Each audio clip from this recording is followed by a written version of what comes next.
ఒకవైపు ఈడీ మరొక వైపు సిట్ ఈ రెండు లిక్కర్ స్కామ్ కేసు ఎంక్వైరీతో ఏపీ పాలిటిక్స్ ని వేడెక్కిస్తున్నాయి. పలువురి ఇళ్లలో ఈడీ సోదాలు చేస్తే ఇప్పుడు మాజీ మంత్రి కారుమూరి నాగేశ్వరరావు ఇంట్లో ఏపీ సిట్ తనిఖీలు చేయడం ఆసక్తికరంగా మారింది.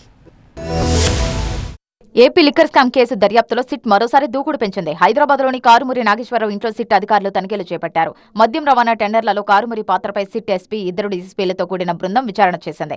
4 గంటల పాటు కారుమూరిని విచారించి స్టేట్మెంట్ రికార్డు చేశారు సిట్ అధికారులు. విచారణకు కారుమూరి సహకరించారని, అవసరమైతే మరోసారి విచారిస్తామని సిట్ ఎస్పీ వెల్లడించారు. మద్యం రవాణా టెండర్లు, సబ్ కాంట్రాక్టర్ల అవకతవకల విషయంలో కారుమూరితో పాటు ఆయన కుమారుడిపై కేసు నమోదైందని తెలిపారు. సుమారు 250 కోట్ల రూపాయల ప్రభుత్వ ఆదాయానికి గండికొట్టినట్టు ఆరోపణలున్నాయని, ఆ కోణంలోనే విచారణ చేశామన్నారు సిట్ ఎస్పీ.